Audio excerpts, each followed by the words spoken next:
Ce n'est pas pour rien que les files d'attente aux caisses sont si étroites. Disons que tu es là en train d'attendre et tu te rends compte, après avoir jeté un dernier coup d'œil à ton panier, qu'il y a certaines choses dont tu n'as vraiment pas besoin et qu'il vaudrait mieux ne pas les acheter. Alors tu regardes autour de toi pour essayer de trouver un endroit où les laisser de côté. Bonne chance!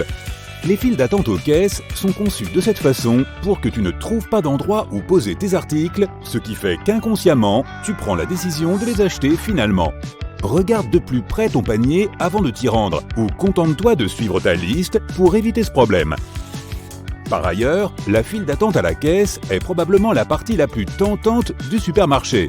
Tous ces bonbons, magazines, chewing-gums et gadgets cool sont là pour attirer ton attention pendant que tu attends patiemment ton tour. Beaucoup de gens prennent automatiquement quelque chose pendant qu'ils attendent, même s'ils n'en avaient pas l'intention au départ. As-tu déjà vu quelqu'un laver les caddies devant un supermarché? Bien sûr que non, car cela ne se fait pratiquement jamais. Et oui, les chariots de supermarché sont vraiment sales. Il y a tellement de gens qui les touchent au cours d'une seule journée, sans parler de tout le temps qu'ils ont passé dans le magasin. Il serait bon de te laver les mains à chaque fois que tu fais tes courses. Tu peux aussi essuyer la barre avant de l'utiliser. Tu verras que certains magasins ont des lingettes juste à côté de l'entrée. La vaporisation d'eau donne un bel aspect aux fruits et légumes, mais elle leur ajoute aussi du poids, ce qui fait que tu pourrais finir par les payer plus cher. Ce sont les deux vraies raisons pour lesquelles les employés les arrosent avec de l'eau. Ce n'est pas du tout pour qu'ils restent frais. Car en fait, les arroser ne permet pas de conserver leur fraîcheur aux fruits et aux légumes. Cela les fait plutôt pourrir plus rapidement. Quoi qu'il en soit, mouillé ou non, tu dois absolument laver tous les fruits et les légumes frais que tu achètes. Tu aimes parfois prendre une poire ou une pêche pour voir si elles sont assez mûres et les reposer si ce n'est pas le cas. Eh bien, tu n'es pas le seul à y avoir pensé. Donc passe toujours ton fruit sous l'eau et surtout, n'oublie pas de te laver les mains quand tu rentres des courses. Vérifie les emballages des fruits, des légumes et de la viande que tu achètes, même si tu dois être préparé au fait que tu ne sauras jamais vraiment ce qu'il y a à l'intérieur. Un utilisateur de Reddit a pris une photo de bacon pour que les gens puissent voir à quoi ressemble une tranche visible par rapport à celles qui sont emballées, de façon à ce que tu ne puisses pas bien les voir. Un autre utilisateur a partagé une astuce intéressante pour aider à évaluer la quantité de viande qu'un paquet de bacon contient réellement. Mais cela ne fonctionne qu'à basse température. Donc les morceaux de gras deviennent plus fermes que la chair s'ils sont suffisamment froids. Ainsi, si tu choisis un paquet de bacon froid, qui est un peu dur et difficile à plier, c'est qu'il est rempli de graisse. Si tu sens qu'il est plutôt mou et que tu peux le plier en deux relativement facilement, cela signifie qu'il y a plus de viande et moins de gras. Et voici une autre découverte intéressante de Reddit. Ce n'est pas un truc utilisé par les supermarchés, c'est plutôt, disons, un petit bonus sur tes légumes. Un type a repéré une sorte de serre naturelle improvisée. C'est pour les situations où tu veux des saveurs supplémentaires, mais tu es à court d'idées. Burk! Le poisson que tu achètes dans les supermarchés est souvent mal labellisé. En ce qui concerne la viande, les contrôles sont assez peu rigoureux, parce que tu peux faire la différence entre, disons, le porc et le bœuf relativement facilement. Mais c'est plus difficile avec le poisson. Certaines études ont montré qu'un tiers de tous les poissons sur le marché n'est pas correctement étiqueté. Cela signifie que certains morceaux coûteux, comme le saumon, sont remplacés par d'autres poissons qui y ressemblent. La majorité de ces poissons de contrefaçon, entre guillemets, peuvent être consommés sans danger.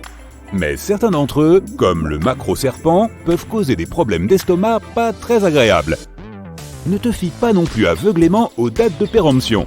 Bien sûr, le lait ne peut être conservé qu'un certain nombre de semaines après avoir été emballé. Mais les rayons viande des supermarchés prennent beaucoup plus de liberté. Ils font leur étiquetage avec leurs propres appareils, ce qui signifie que les réglementations ne sont pas si strictes.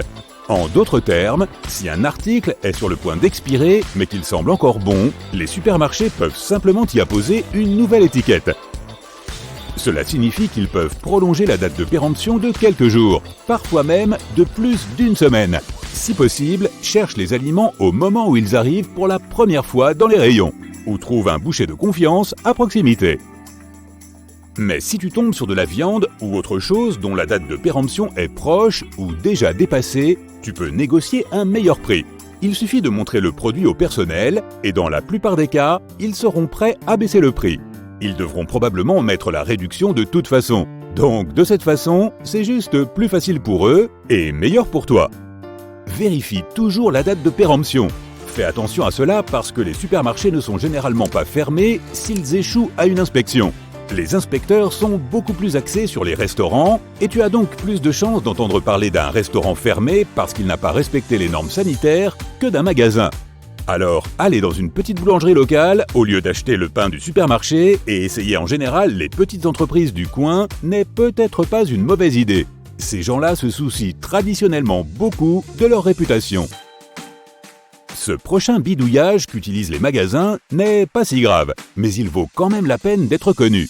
Ils placent la plupart du temps les produits coûteux à la hauteur des yeux. La majorité de la population est droitière, ainsi, la plupart d'entre nous faisons le même mouvement pour atteindre les produits que nous voulons acheter. Les produits qui rapportent le plus au supermarché se trouvent de ce fait juste là, à la hauteur des yeux, au centre de l'avant-boutique. Parfois, il y aura même des étiquetages colorés supplémentaires sur ces produits plus chers qui t'inciteront à les acheter avant même de vérifier les autres. Alors regarde sur le côté et lève les yeux pour trouver de meilleures affaires. Ne te contente pas d'attraper la première chose qui entre dans ton champ visuel. De plus, les produits qui sont destinés aux enfants sont placés un peu plus bas, de façon à ce qu'ils soient à la hauteur de leurs yeux pour les tenter. Un Redditor a partagé une photo d'un supermarché où les employés ont dû découper le fond des paniers à linge pour que les voleurs à l'étalage ne les remplissent pas et ne partent pas avec leur larcin. Mais un autre internaute a dit que cela devait être une blague. Mais parfois, oui, il arrive que les employés aillent chercher tes achats dans l'arrière-boutique et envoient le panier aux caisses pour le moment où tu seras prêt à payer. C'est tellement excitant quand tu parcours ces encarts colorés dans les journaux avec des réductions spéciales. Mais ils ne sont pas faits pour te faire économiser de l'argent. Leur but principal est de te faire acheter des choses dont tu n'as pas vraiment besoin, mais que tu achèteras quand même parce que tu crois qu'elles sont en solde. Vérifie toujours 2 fois tous les coupons que tu t'apprêtes à utiliser. Souvent, le prix spécial qu'ils annoncent est le même que le prix normal sans la promotion. Les offres d'achat en gros peuvent sembler intéressantes à première vue, mais elles peuvent être un piège. Tout d'abord, la différence de prix entre les produits individuels et les produits en vrac n'est pas forcément très grande, et tu pourrais finir par acheter beaucoup plus de choses que tu n'en as besoin. Cela signifie que soit tu achèteras trop de produits et qu'ils s'abîmeront avant que tu puisses les utiliser, soit tu mangeras et boiras beaucoup plus que tu ne le ferais normalement. Aucune de ces options n'est satisfaisante et cela ne te permet pas d'économiser de l'argent. Par exemple, un utilisateur de Reddit a remarqué qu'il y avait un paquet de 4 lames au lieu de 5, alors que le prix est le même et qu'ils n'ont même pas changé l'emballage. Vérifie les prix des paquets en tenant compte de leur poids également. Un Redditor a partagé une photo de sa fausse bonne occasion, qui semblait intéressante, mais aussi assez chère compte tenu de la taille du paquet.